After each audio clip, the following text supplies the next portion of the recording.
Four Arya Truths, the Four Noble Truths, are in the form of a cause and effect sort of syllogism. It kind of goes the effect and cause, at least initially. The effect is we are in suffering. The effect is we are suffering. You know, there's a problem here. And as I mentioned sort of several times now, if you don't recognize that there's a problem, you will never go for a solution. Yeah? If you don't recognize that there's something wrong, you will never change.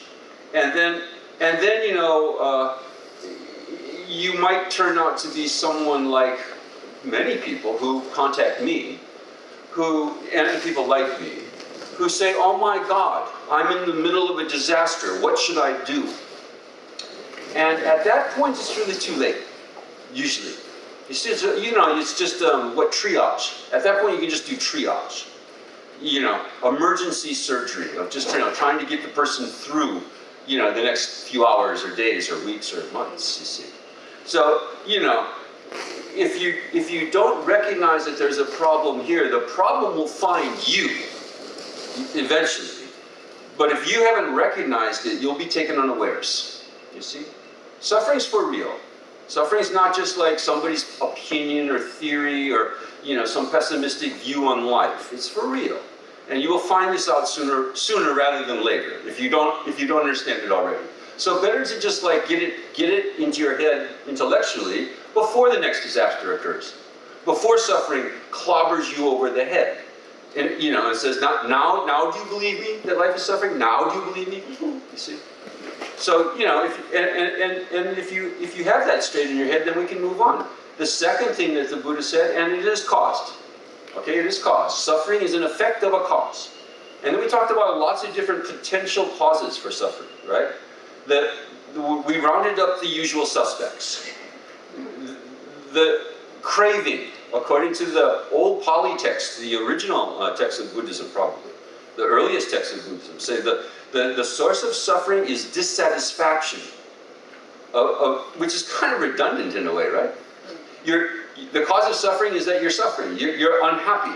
The cause of suffering is that you're continually discontent and always want something different, always want to be somewhere else. Have you noticed this? That's another form of discontentment, of never wanting to be in the present moment, here and now, and always thinking, well, where could I be next? See, what's going to happen next? Will it happen next week? Maybe next week I'll be somewhere cooler.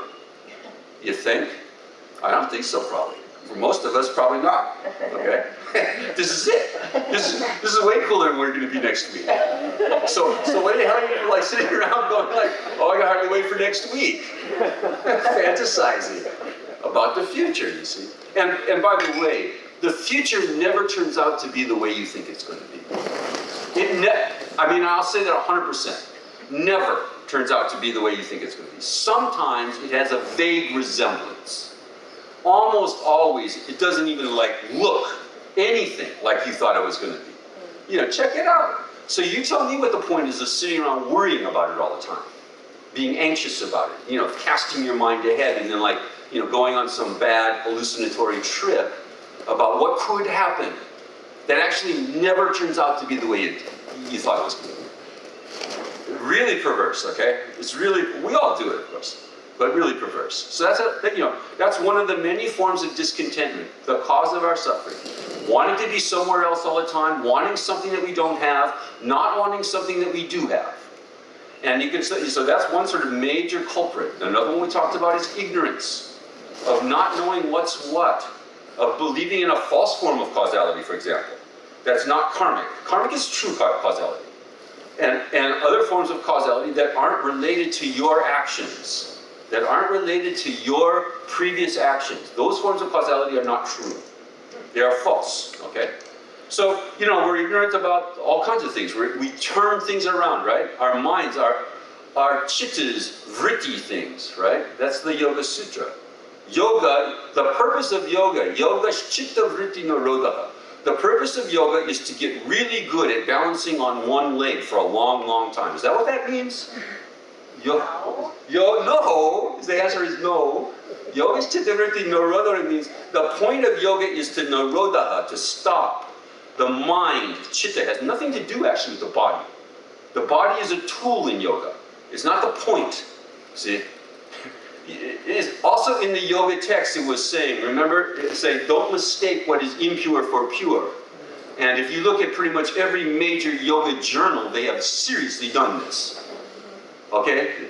Everyone in the yoga journal world should be forced to read the Yoga Sutra and learn about real yoga. It has nothing to do with looking gorgeous on some cliff in Ecuador.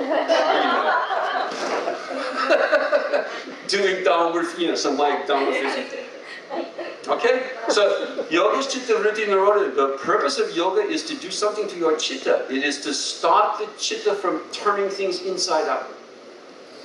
Seeing things wrong. Seeing things that are impure as pure. Seeing things that will bring you suffering as things that will bring you happiness. Seeing things that are impermanent as if they were permanent. And seeing things as if they had some essence to them, when they don't. Atman and anatman. Okay, seeing things that are anatman, do not have an unchanging essence as if they had some atman. And we're doing this all the time too. I didn't have a chance to talk about it too much, so I'll just briefly talk about it today. That we're doing this all the time. This is how we relate to the irritating person in our world. We think that the irritating person is irritating, essentially, you see. They have the essence d'irritation. They are irritating at the core, right? That is who they are. They are an irritating person. And then, we're constantly, being reminded that this can't be. That our view of life is impossible. And this one also, constantly. They have friends. They have a mom who loves them. They have kids who want to play with them. See? They got somebody who married them, maybe. How can that be if they were irritated? Why would someone voluntarily marry an irritating person? Oftentimes we end up marrying an irritating person. But voluntarily, if they had the essence of irritation, we would see that right away. They couldn't be anything else. They couldn't seem like anything else if that's what they were essentially. You see? And we're constantly confusing things that do not have essences for things that do. For things that don't have essences. Confusing things that don't have essences for things that do. And so, that's ignorance. We're ignorant, we're dissatisfied, we're discontent, and then all the other mental afflictions that come from that. Anger, jealousy, envy, pride, all the usual suspects of things that are making us unhappy. Third noble truth is that if there is an alternative to this kind of life, there is an alternative to the life of suffering. This is very, very important to contemplate, to think. Could I live a life that would be totally happy? Is it possible? Because if you don't think it's possible, you also will never strive for it. You will never work for it. If you think, well, that's just impossible. That's for Indians 2,500 years ago or something. That's for Tibetans. If your eyes have to be this way or this way or this way, or your skin has to be a certain color for that to happen, or it happened maybe in the old days, but now it can't happen anymore, right? So you got to work this out. You see, if the Buddha's message is true, it's true now. It's not just true then or for them. It's true here and now. Otherwise, it's completely irrelevant. Find something that works for here and now. But the promise of the Buddha's message is that it is timeless. It will work no matter where you are, in what culture. And in fact, in some Buddhist texts themselves, I love this, including the Diamond Cutter Sutra, they say, actually, you all in the future, writing from the past, have got a lot better chance at it than we stuck back here in the past. See? Because you're going to have a whole lot more teachers. You're going to have a whole lot more time to think about this and disseminate the Dharma and get it out there in the world. They have a lot more access to it, and that actually is the case for everyone in this room. You have infinitely more access to the Dharma, to the truth, than people in the past did. You have literacy for one thing. You can read and write, which already puts you, in a very small category, percentage-wise, in the world's history. Even now today, there's something like 30% of the world's population can't read and write. It's incredible. You see, we don't even think about that. But to have that access, and then to have all the spiritual texts in the world's the major world's traditions available at our fingertips in our own language. That's unprecedented, totally unprecedented. And in fact, you don't even have to go to the bookstore anymore to find any version of the world's greatest spiritual traditional text translated into English. All you have to do is sit at home and go like this. You know, Amazon.com, enter. And the UPS guy 3 days later brings it to your own doorstep, you know. You don't even have to leave the house. This is the karma that we have. Amazing, amazing thing, right? So, you know, have some faith that you are living a blessed life and there is no one on the planet, and there has been no one in history who has had a better shot at it than you. And that's just the case. If you like work it out, you've got to work it out, but that's the case. And so then maybe you get like a little bit of confidence, a little bit of stoke, and then you listen to what the last thing the Buddha said in the Four Noble Truths. And there's a method.